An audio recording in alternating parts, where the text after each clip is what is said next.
Hello, I'm Jason Kofualaluwa George. I play keys alongside ShofarBand, and this is going to be our discussion rather than a tutorial around the song You Are the Potter, which is a song off of our studio album Behold. The first reason why I would like to make this a discussion rather than a tutorial is that if you would notice, the only thing that can in some way be approximated by a keyboard that appears in the song is the string arrangement that accompanies the electric guitars. Other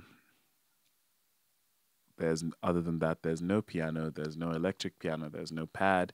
It's just guitars and some stringed instruments and, if I'm not mistaken, a Cajun, a cajon, or however you want to say it. So from a reproduction perspective, there's not much we can speak about, but in terms of approximating the sound and trying to get it into your worship set, we can speak a little bit about how you'd approach doing that. We would just, in general, since it's a soft, intimate song, we would more focus on soft pads, specifically using stock mainstage libraries. I normally go for retro synth.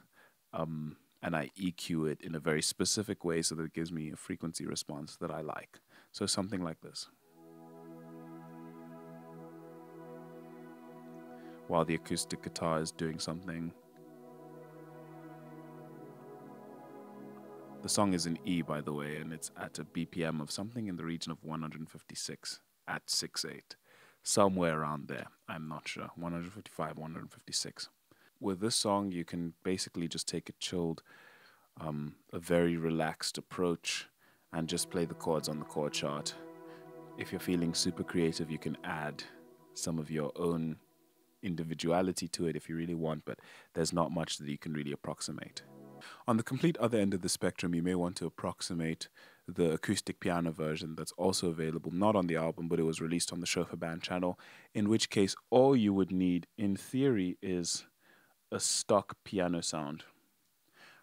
Or if you do not necessarily like the Yamaha grand piano on the main stage stock library, which I do recommend, I use a Grand Rhapsody sample plugin by Waves, which costs in the region of $29, which actually is the same price as main stage. So the Yamaha piano, the Yamaha grand piano will do the work. Essentially, this is how it sounds. And then I turn the octave down because I like having the room in the bass.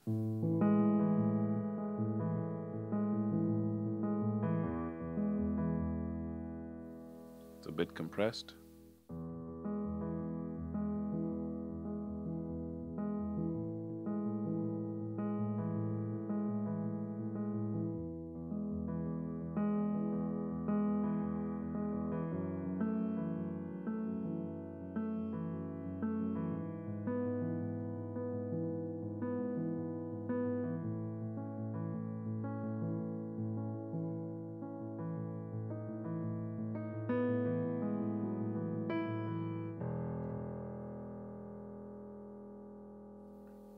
Then it just boils down to how you want to play it, in which case you don't have to care about the other instruments. All you need to do is make sure you don't trip up the vocalist in the song, as I have done many, many, many times live. I trust this has been very helpful for you. This has been the keyboard tutorial, or actually the keyboard conversation around the song You Are the Potter, and I hope that you have brilliant execution in your local congregational context.